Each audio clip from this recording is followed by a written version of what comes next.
he will deal with you the same way. He's not trying to expose you.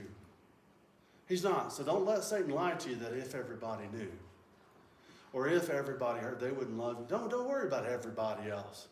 Jesus knows, and he loves you anyway. So start there and say, hey, how about I confess this to you?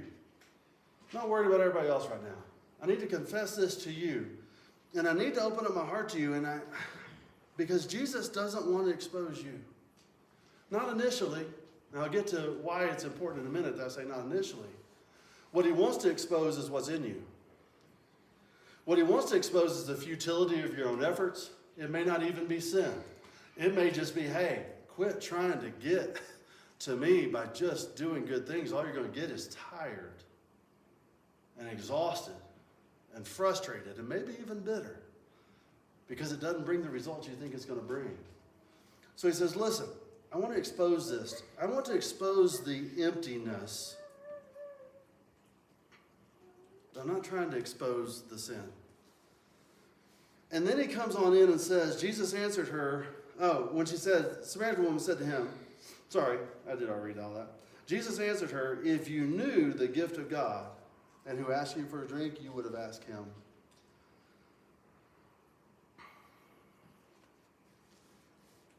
If you knew the gift.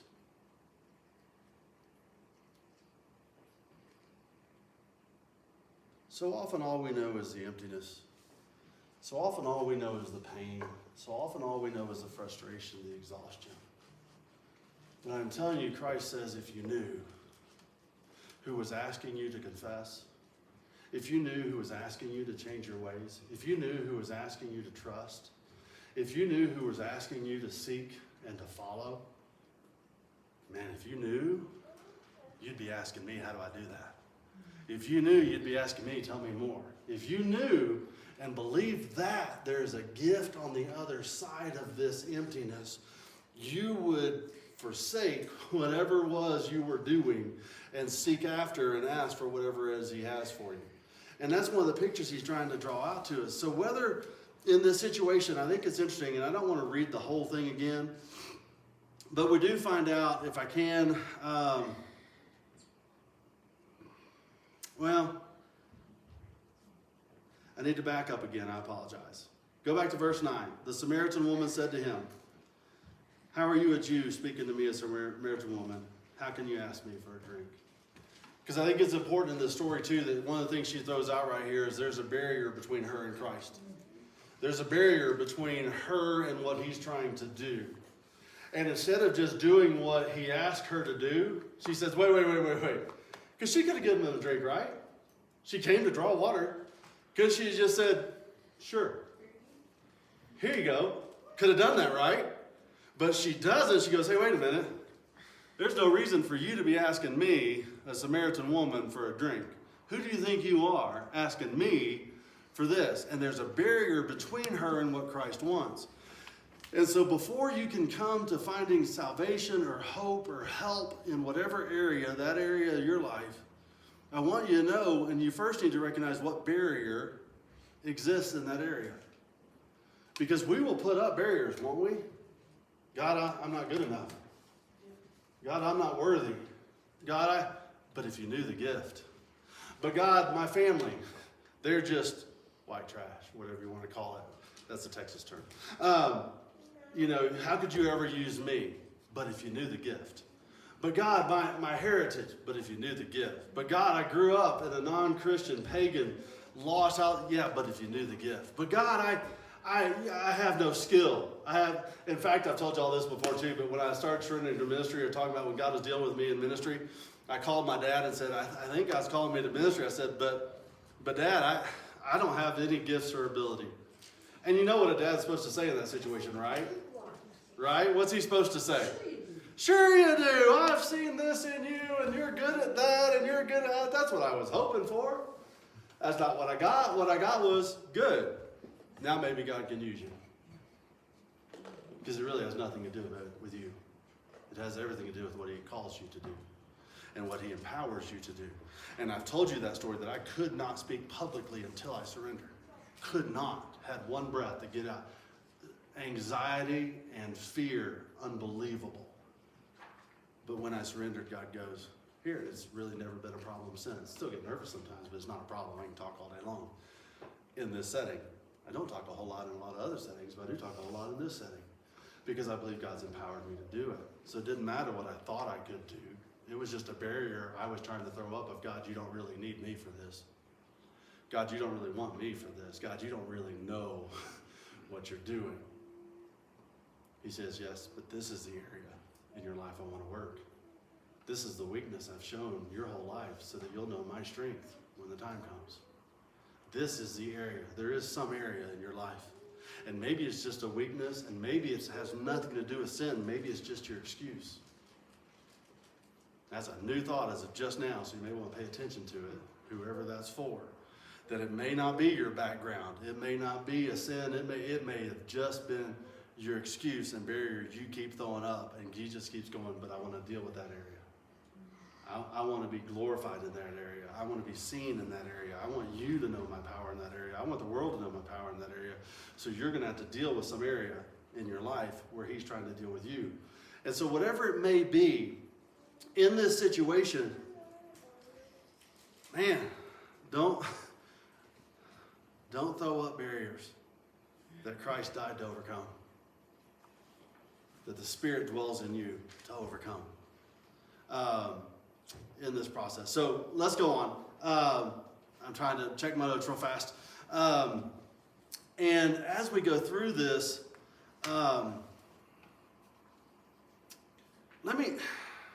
here's the way I wrote this down. So let's deal with the barrier issue. One more sentence. Don't let Satan lie to you about the reach of God's salvation. Let me say it again. Don't let Satan lie to you about the reaching and the reach of God's salvation. His salvation is enough to cover everything in your life. Every sin, every weakness, every excuse. Don't let Satan tell you Jesus can't deal with that area. You don't want to expose that. That's outside his reach. It's not. He reached in to redeem everything, the entire area of your life in that process. And so now we go in, let's start with verse 17, where it says, verse 16, go tell your husband and come back. It says, I have no husband, she replied. Jesus said to her, you're right when you say you've had no husband. The fact is, you've had 5 husbands, and the man you now have is not your husband. What you have said is quite true. I find that very interesting. Now, unfortunately, we have now taken that in the church, because a lot of times the church is very judgmental, and we've said, well, she might have been a prostitute. Well, that doesn't make any sense, because a prostitute wouldn't have 5 husbands. She doesn't need 5 husbands, and they're probably not going to get married to 5 husbands. And maybe she was just an adulterer, so therefore she was divorced 5 times. And so then she's an adulterous woman, loose morals, you know what the church would say in that kind of... It doesn't say that. We don't know that. 5 people may have just died. Or they may have just said, I don't want to do this anymore, and left and written their certificate of divorce and walked off. We don't know that about her. So be careful how you judge even yourself and what you think you know about yourself when God says, no, I came in to be who I need to be in this situation, in this area of your life. Because a lot of times we'll just want to say, oh, she's a sinful woman. God doesn't tell her to stop sinning. Or Jesus doesn't tell her, hey, go sin no more. He does that to several other women. He doesn't to her. He just says, a matter of fact, what you've said is true. And here's your current situation. And I need you to understand, I see you. And I need you to understand, Jesus sees you in whatever your situation is. And I think it's so interesting that I have no husband. He goes, yeah, but that's not the whole story, is it? Christians are real good about not telling the whole story. And I want you to understand, salvation comes with truth.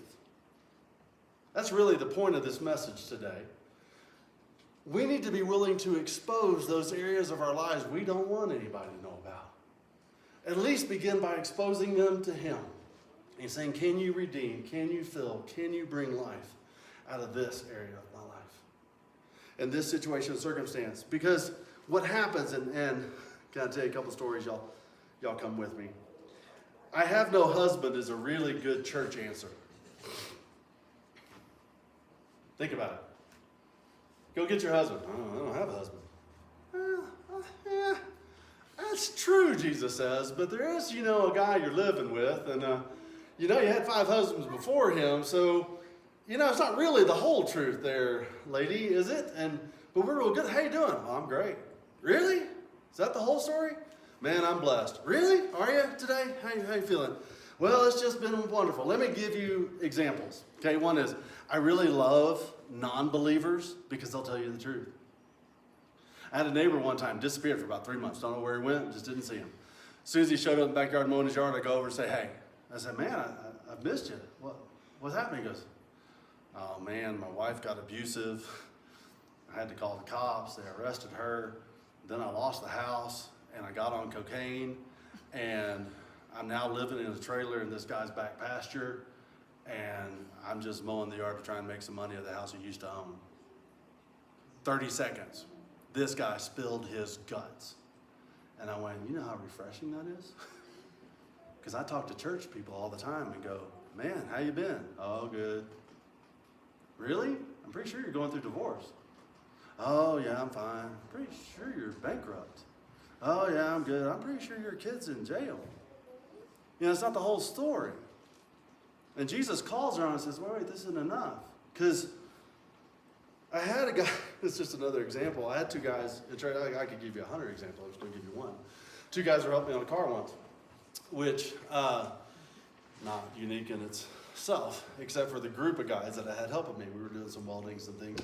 And 2 of the guys who showed up didn't know each other, but they'd both been in church for about 5 months, 4 months. So they'd seen each other, but they didn't know each other. And they show up and they introduce themselves to each other. He goes, hey, how you doing? Good, my name's so-and-so. Yeah, my name's so-and-so. Well, the guy goes, cool. Where are you from? He goes, I've been around. Well, that's true, but that's not the whole story. Because I knew the whole story. He had been in prison for the last 4 years. But his answer was, I've been around. Now, the crazy thing is, he was shaking hands with a guy who had just been in prison for 3 years and come to know Christ in the process of this, and they both could have really helped each other because they had similar backgrounds and similar areas of their lives where Jesus had reached in and brought them out of something that you couldn't imagine. But the good church, where you been? I've been around. No, you hadn't. You've been in prison. So has he. Y'all talk to each other. That's what I wanted to do. I was like, quit playing around. You're wasting each other's time. Be truthful. Be honest. It's healing. So whether it's alone, ashamed, or just secret, be willing to let Christ go through whatever area of your life he needs to go through. Here's a great statement that helped me 10 years ago. Shame cannot survive being spoken. Think about it for a minute, but shame cannot survive being spoken. It's the secrecy of it that gives it its power.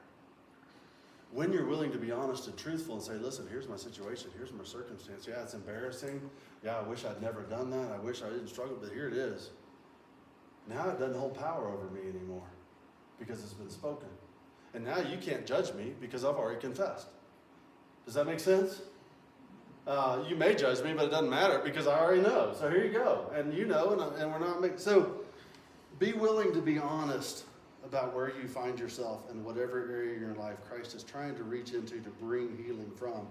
Because what he says is, if you knew, I would give you.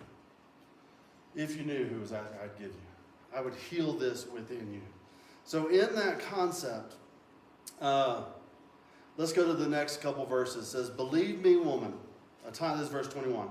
A time is coming when you will worship the Father neither on this mountain nor in Jerusalem. You Samaritans worship what you do not know. We worship what we do know. For salvation is from the Jews. And what he's saying is it's coming through the Jewish lineage. It's coming through me. Yet a time is coming and has now come. I think that's so important. He gives her a hint into what's about to happen. And now has now come. When true worshipers will worship the Father in spirit and... Try that again as a public group. Spirit and... We so often try to worship in spirit without truth. And we wonder why our worship is empty. And we wonder why it doesn't bring a result. You need truth to live in spirit. You need truth to live in spirit. You're going to have to at least be honest with God in those situations and circumstances. Now, he'll probably lead you after he has redeemed you to be honest with others so that salvation may come through you, not just to you. And I'll get to that in just a second, but I want you to know truth is necessary to live in spirit. So if you want to be a true worshiper, you have to worship in both. We've been talking about what it means to live by spirit. Now let's start talking about what it means to live truthfully and honestly about where we are in whatever area of our lives we may find ourselves. Because what goes on, and I'll just do a summation of this for the sake of time. What happens next is the disciples come back. As the disciples often do, they wonder what just happened. What's going on? But they don't ask. Why is he talking to this woman? She leaves. She doesn't go, apparently, to her husband. Maybe she grabs him on the way, but she goes back to her entire village and says, listen, this man told me everything I ever did. Did he? No, but he pointed to the one thing that she felt either shame about, secrecy about, and that's why they say she's at the well at noon, because most people didn't come to the well at noon. They'd come in the morning, and it was a social gathering, it was a way to touch base, it was a way to come in and for people to gather together and then go about their day. She's coming in isolation alone, not expecting anyone else to be at the well. So there is a secrecy to her, and maybe she just needed more water for that day, I don't know. But it wasn't customary for somebody to go to the well in the middle of the heat of the day. It's not when they were going to go. So thought she was going to be alone. But when Jesus points out that area in her life that she has tried to hide, she now feels like everything is open. I am telling you, there's a truth to that. If there is something inside of you that you have never been able to deal with, expose, and it could be nothing of your own choosing, it could be abuse, it could be some other circumstance that has caused you shame, not something you did, but something someone else did, and you have hidden that. I am telling you, if you can get free of that and expose it to the light and to truth, it'll set you free of everything else. And there'll be a freedom that comes that you never thought could be. Don't be afraid to walk in truth. Because the moment she does, she now feels free and says, he told me everything I ever did. Now here's the beauty of this, and this is a principle that I believe 100% you can take anywhere you want to in life. Once she accepts that, she becomes the vessel for which others will believe through. It is her acceptance of that exposure that says, now, listen, he told me everything about me. How about you come and see? And when we find freedom and redemption in those areas of our life where we felt secrecy, shame, or alone, we then will find power in life that area may become the greatest testimony we have for our kingdom and for God's kingdom. It may be that very sin that you felt ashamed of that God, when he redeems it, becomes the greatest testimony to bring others to him. It may be that secrecy or that aloneness when you accept his grace and his mercy, that now you're not alone anymore, you bring others into that relationship. Does that make sense? I'm not trying to make this just sin. I'm trying to make it across some area in your life that Christ wants to reach into, can become, if you will let him redeem it, the greatest source of life, the greatest source of testimony and strength of God in you if you'll let him. Now, how do I know that? Let's wrap it up with this. Turn back one page probably. John 3:19 says this. This is the verdict. Light has come into the world. The men love darkness instead of light because their deeds were evil. Everyone who does evil hates the light and will not come into the light for fear that their deeds will be exposed. But here's the beauty. And Christ said this just before he went and talked to this woman. Here's the beauty. Whoever lives by the truth, you know what they do? They come into the light. So that it may be seen plainly that what has been done in them has been done through God. I didn't fix this. I'm just letting you know what God did. Isn't that what she does? She walks in and goes, I didn't become different. I didn't become better. I didn't become not a woman and not a Samaritan. But as a woman and a Samaritan and one who's been married 5 times is now living with a guy who's not my husband. Let me tell you what God just did. Let me tell you, and the entire town comes out. And they say the picture is when he talks to the disciples, it's not a weird analogy when he says, don't they say that in 4 months the harvest comes? They literally think he is looking at the disciples saying, isn't there saying that in 4 months, it's 4 months till the harvest? He says, I want you to look. out here. They believe literally the townspeople began to come out as he's pointing and saying, I'm telling you the harvest is now. And the harvest is plentiful. Man, I did this work for you. Now all you got to do is reap it. They're coming. And the harvest is literally walking to them. But it's all because some woman chose to accept the truth. And chose to say, could this be the Messiah? And I'm going to turn over whatever area of my life to him. She not only finds salvation, it says many others, not only because of her words, but because of the words of Christ, in Samaria, believed and were saved. Dear Heavenly Father, I come before you this time.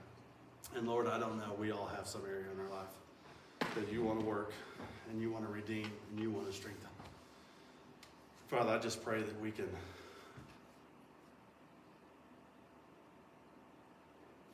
believe who it is who is asking. You're asking, will you draw from this area for me? Will you go to this area for me? Will you expose this area to me so that I can redeem it and heal it? Because if you knew who was asking you, you would ask me to heal it. You would ask me for the gift that I have to bring life to this area of your life, to bring eternal, to make this a place